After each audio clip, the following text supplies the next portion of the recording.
Good morning students. प्रज्ञा विद्यालय की तरफ से ऑनलाइन क्लासेज में आपका स्वागत है। आज हम 8th क्लास में सामाजिक विज्ञान में सामाजिक एवं राजनीतिक जीवन जो हम कर रहे हैं, सामाजिक एवं राजनीतिक जीवन, उसका लेसन 4 है, वो करेंगे। लेसन 4 को आज हम स्टार्ट करने जा रहे हैं। लेसन 4 है कानूनों की समझ। लेक्चर नंबर है वो हमारा रहेगा 28। इस अध्याय में हम कानूनों के बारे में अध्ययन करेंगे। किसके बारे में अध्ययन करेंगे? कानूनों के बारे में। हम यह पढ़ेंगे कि क्या कानून सभी पर लागू होते हैं, नए कानून किस तरह अस्तित्व में आते हैं। इस अध्याय में हम यह अध्ययन करेंगे कि क्या कानून सभी के लिए समान होते हैं और जो नए नए कानून हैं किस तरह से अस्तित्व में आते हैं। ये सब कानूनों की जो समझ है वो हम इस अध्याय में अध्ययन करेंगे। देखिए, क्या कानून सब पर लागू होते हैं? यह सीधा व स्पष्ट रूप से कहा गया है कि कानून सभी पर समान रूप से लागू होते हैं। यह बात स्पष्ट रूप से वर्णित है कि कानून है वो सभी पर समान रूप से लागू होते हैं, चाहे वो कोई आम व्यक्ति है, चाहे वो राष्ट्रपति है, चाहे कोई और भी बड़ा व्यक्ति है। राष्ट्रवादियों के बीच इस बात पर पूरी सहमति थी कि स्वतंत्र भारत में सत्ता के मनमाने इस्तेमाल की कोई गुंजाइश नहीं होनी चाहिए। कि राष्ट्रवादियों के बीच इस बात पर पूरी सहमति होती थी कि जो आज़ाद भारत है उसमें जो सत्ता है, शक्ति है, राज्य है, उसका मनमाना इस्तेमाल नहीं होना चाहिए, कि उसके मनमाने इस्तेमाल की कोई गुंजाइश है वो नहीं होनी चाहिए। ऐसा ना हो कि जो शासन, जो सत्ता में है वो अपने मनमाने ढंग से शासन को चलाए या फिर अपने शासन में अपनी मनमानी करे। इस तरह की कोई गुंजाइश है वो भारतीय संविधान में नहीं होनी चाहिए। इसलिए उन्होंने संविधान में कई ऐसे प्रावधान जोड़े जो कानून पर आधारित शासन की स्थापना के लिए जरूरी थे। तो इस तरह के मनमानेपन को खत्म करने के लिए, कि मनमानापन ना हो और जो सत्ता में व्यक्ति हैं वो अपनी निरंकुश शक्तियों का इस्तेमाल ना कर सकें, इसलिए भारतीय संविधान में कुछ प्रावधान जोड़े गए हैं जो कानून पर आधारित शासन की स्थापना के लिए जरूरी हैं।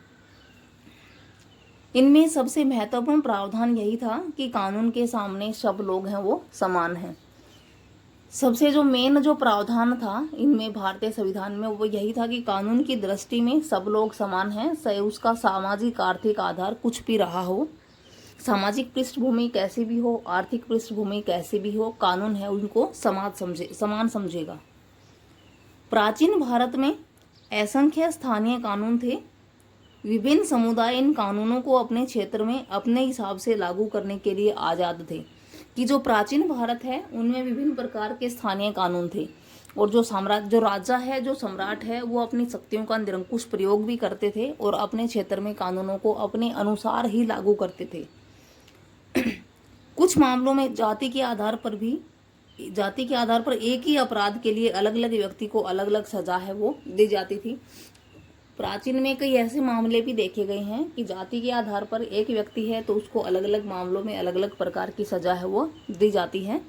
लेकिन भारतीय संविधान है उसमें इस तरह का प्रावधान नहीं है कि कोई सत्ता में है तो वो निरंकुश शक्तियों का प्रयोग करेगा या अपने हिसाब से कानून को लागू करेगा।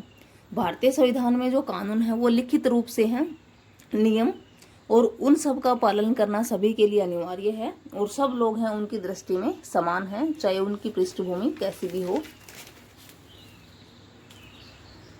फिर औपनिवेशिक शासन के दौरान, औपनिवेशिक शासन यानी कि ब्रिटिश शासन के दौरान जब भारत गुलाम था, औपनिवेशिक शासन के दौरान कानून पर आधारित व्यवस्था जैसे जैसे परिपक्व होती गई, औपनिवेशिक शासन यानी कि अंग्रेजों का जब जो शासन था भारत पर या ब्रिटिश शासन के दौरान जो कानून पर आधारित जो व्यवस्था थी वो जैसे जैसे परिपक्व होती गई, परिपक्व यानी कि जैसे जैसे मैच्योर आगे की ओर बढ़ती गई, जाति के आधार पर सजा देने में भेदभाव का यह चलन है वो खत्म होने लगा। जैसा हमने देखा कि जाति के आधार पर एक व्यक्ति है तो अलग अलग अपराध के लिए उसको अलग अलग सजा दी जाती थी। तो जैसे जैसे जो कानून पर आधारित व्यवस्था है वो आगे बढ़ी, परिपक्व हुई, तो उस जाति के आधार पर जो भेदभाव था वो खत्म होने लगा समय के साथ साथ। बहुत सारे लोग मानते हैं कि हमारे देश में कानून के शासन की शुरुआत अंग्रेजों ने नहीं की थी। इतिहासकारों में इस बात पर काफ़ी विवाद भी रहा है कि बहुत सारे लोग ऐसे मानते हैं कि जो कानून की शुरुआत है वो अंग्रेजों द्वारा नहीं की गई थी। जो इतिहासकार हैं इस बात पर विवादास्पद भी रहे हैं। इनका इसके कई कारण हैं इतिहासकारों के विवाद के। एक कारण तो यह है कि औपनिवेशिक कानून मनमानेपन पर आधारित था, क्योंकि हम ये नहीं मान सकते कि कानून के शासन की व्यवस्था है वो अंग्रेजों ने की है, क्योंकि जो अंग्रेज हैं, जो औपनिवेशिक शासन था, जो ब्रिटिश शासन था, वो मनमानेपन पर आधारित था। वो अपने हिसाब से जो कानून है उसको लागू करते थे। दूसरी वजह यह बताई जाती है कि ब्रिटिश भारत में कानूनी मामलों के विकास में भारतीय राष्ट्रवादियों ने एक अहम भूमिका निभाई थी, कि कानूनी मामलों में जो भारतीय राष्ट्रवादी हैं उन्होंने भी एक अहम भूमिका निभाई थी। तो हम ये नहीं कह सकते कि जो कानून का जो शासन है उसकी शुरुआत अंग्रेजों ने की थी, क्योंकि एक तो अंग्रेज है वो कानून को, नियमों को अपने मनमाने पर, निरंकुश शक्तियों का प्रयोग करते थे। उनका जो कानून था, नियम था, वो मनमानेपन पर आधारित थे। दूसरा कि भारत में जो कानूनी मामले हैं उनमें राष्ट्रवादियों ने भी अहम भूमिका निभाई है। तो इन दोनों ही कारणों को देखते हुए हम यह नहीं कह सकते कि जो हमारे देश में कानून है उसकी शुरुआत अंग्रेजों ने की है। फिर 1870 का राजद्रोह एक्ट अंग्रेजी शासन के मनमानेपन की मिसाल था। इस एक्ट के मुताबिक अगर कोई भी व्यक्ति ब्रिटिश सरकार का विरोध करता है तो उसे मुकदमा चलाए बिना ही गिरफ्तार किया जाता था।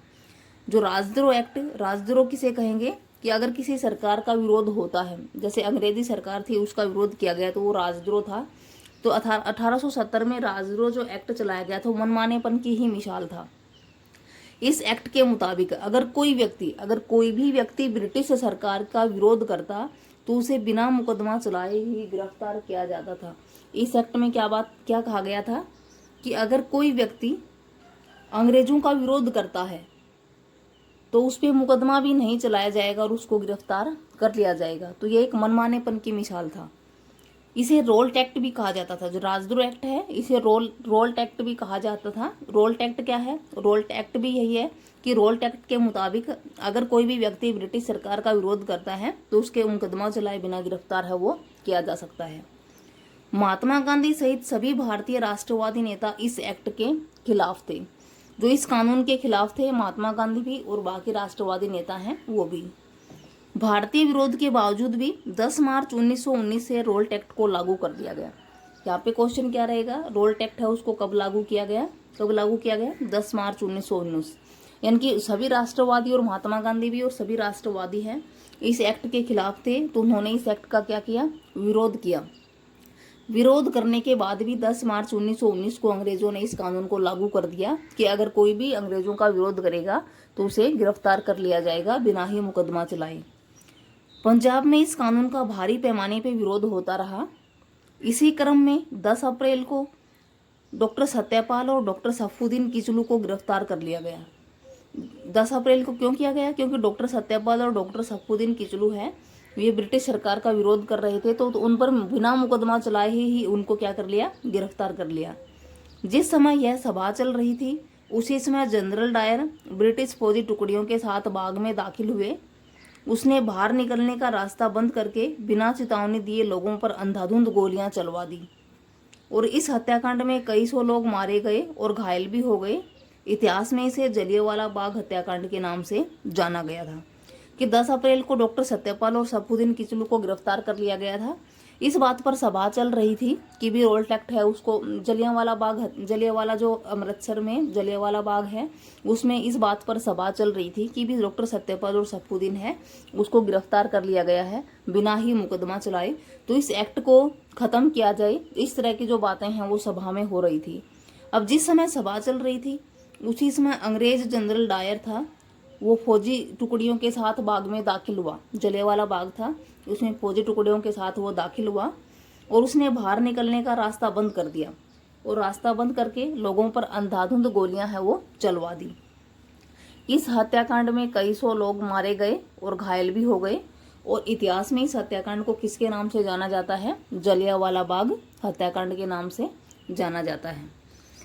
Thank you students. आज हमने क्या अध्ययन किया कि क्या कानून समान रूप से लागू होते हैं? क्या कानून समान रूप से लागू होते हैं? हाँ, कानून सभी के ऊपर समान रूप से लागू होते हैं, लेकिन हम इस बात को नहीं मान सकते कि जो कानून है वो अंग्रेजों ने लागू किए होंगे, क्योंकि अंग्रेजों की नीति किस पर आधारित थी? मनमानेपन पर आधारित थी। इसी के साथ ही आपका जो होमवर्क है वो क्या रहेगा जो आपको फेयर नोटबुक में राइट एंड लर्न करना है। क्वेश्चन फर्स्ट है, राजद्रोह से क्या अभिप्राय है।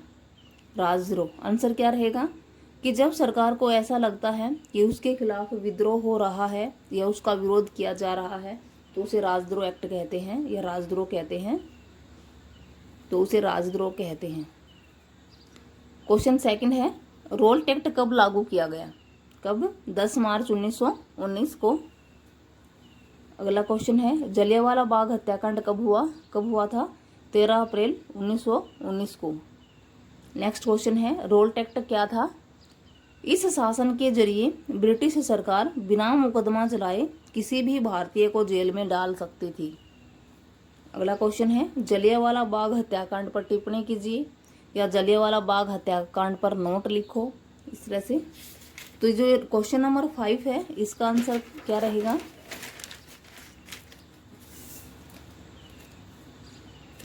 इसको हम यहां से करेंगे।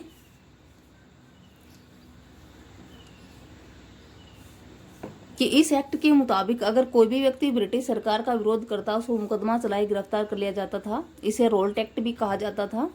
महात्मा गांधी सहित सभी भारतीय राष्ट्रवादी नेता इस एक्ट के खिलाफ थे।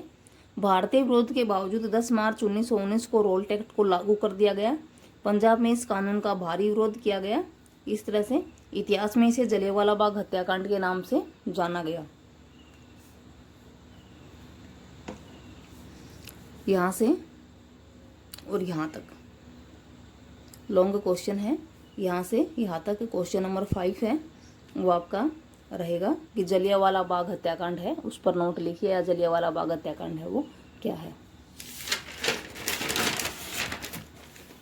इस तरह से जो ये 5 क्वेश्चन हैं, question first, second, third, fourth और फिफ्थ, ये पांचों ही क्वेश्चन आपको अपनी कॉपी में फेयर नोटबुक में राइट एंड लर्न करने हैं। Thank you students.